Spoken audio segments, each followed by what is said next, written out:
Inflation below 3%. First time we've seen that in 3 years. So it clears the way for that expected interest rate cut to come in from the Federal Reserve next month. Let's bring in Doug Flynn, who has a similar statue of his wife in his backyard on Long Island. As do you. From Flynn Zito, absolutely. So look at Zuckerberg. 3% is, the Dow hits 40,000 from, you made us hats. So inflation's below 3%. I know maybe 3.0 versus 2.9, not a huge deal, but a lot of this is mental with people. So things are getting a little bit better on this front. What do you say about it? It's very significant having a 2-point-something handle. Obviously, we're still far away from the Fed's target of 2%, but it's that ever getting closer to that target. And the trend is obviously there. Now, mixed in here are some things that, because it's a basket, so things that went up, like shelter and housing is still up a lot. Car insurance is up a lot. There are some things that went down, like used cars and things like that. But, people don't buy used cars every month. They do pay for their rent and their housing and food, which has also gone up in there. So, people are still feeling the effects of inflation, even though the numbers are improving. But you have to have something to follow, and this is showing that things are moving in the right direction. That's interesting because some of those things we do, you're making the point kind of that we need to have, right? So if you have a car, you have to have it insured. So put up the car insurance if we have that number, because that's been crazy. And maybe that's kind of a one-off, but up 20% since last August. See at the bottom of your screen, this is a graph of it. I mean, that's nuts. So that's different than a lot of other things. But again, if you have a car, it's got to be insured. And to your point, you got to eat. So Trump's going to talk here at the top of the hour, a little bit after, about the economy. Is it still? It's still an issue that can be brought up. It's not like it's an all clear sign here by any means, because things are getting better, right?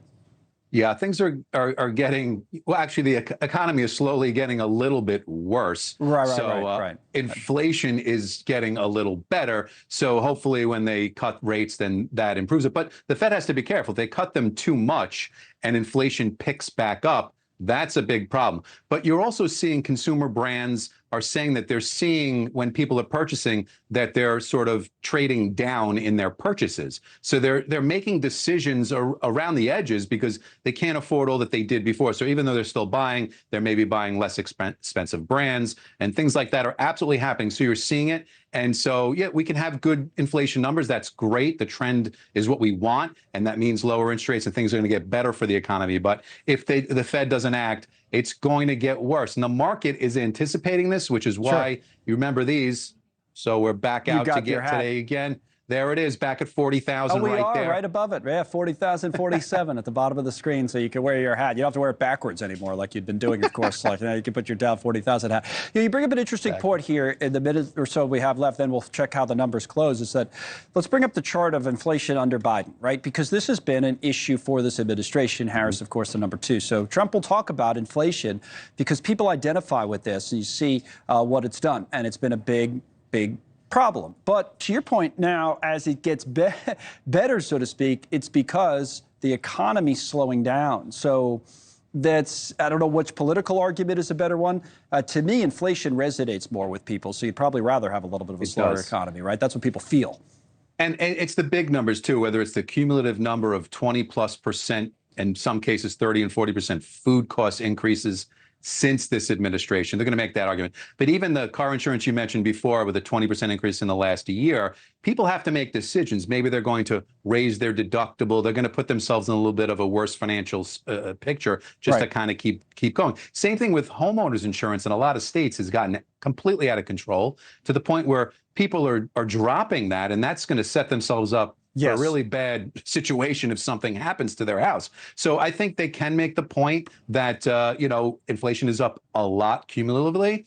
And, a quick example is, I think the first 3 years under Trump, basically coinciding with these 3 years, food was only up about 5% for the 3 years under Trump. Right. So I think they're going to draw that, and people know that. They didn't even really notice inflation during Trump. It wasn't even a word that anybody talked about. Well, then COVID hit, and then we're bouncing back with what we have now, which is a big part of it as well. All right, Doug, you can put your hat back on. We just closed above that 40,000 mark once again.